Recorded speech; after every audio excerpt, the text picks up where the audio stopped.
This is a story about the tree and me. In 1970, I moved into my brand new $19,900 four-bedroom house. About 25 feet behind the garage, there was a fine maple tree in my backyard. I was 31 years old, and I guessed we were the same age. So for the next 47 years, we lived symbiotically next to each other. Well, changes happened. 4 years after I moved into the house, I added on my 18 by 20 foot music party room behind the garage. It came to within 6 feet of my tree. At the time, it seemed like a good idea. The shade from the tree helped keep the room and part of the house cooler in the summer. It was good and bad. The room and house didn't have air conditioning, so the good shade was good to have. But the bad falling leaves in the fall were not good. They covered the roof and half of the backyard, but each year the bad leaves got moved into the garden. Then in the spring, the bad leaves became good. They got tilled into the bad soil for good vitamins, making the garden good and happy.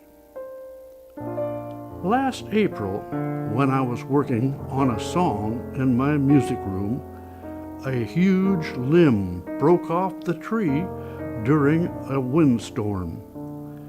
It barely missed the big window next to where I was sitting.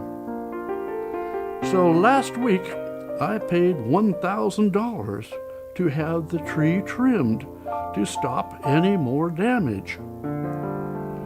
Then I found out that my old tree was slowly dying like me. It would cost another $3,000 to have my tree removed. I took 150 photos of the process.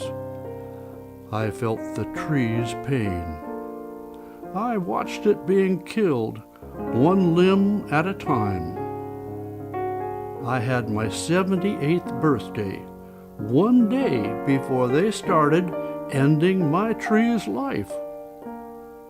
I thought about the many years we had together. I told myself it was only a tree. The stump had almost 80 rings. That is how long we have been alive so far. The tree was with me for more than half of my life. But watching the tree die brought tears to my eyes. Everyone is sad. My wife Judy and the kids, Crystal and Mark, treasured the tree too. As I sat on the huge stump, I put a fake smile on my mug, trying to hide my sadness. Life goes on, but costs more. Because of my tree's death, my next project was born. Bids are now up to $975 to repair the lawn where the huge pieces of the tree fell, making foot-deep bomb craters. So, folks, that's the ongoing story of the tree and me.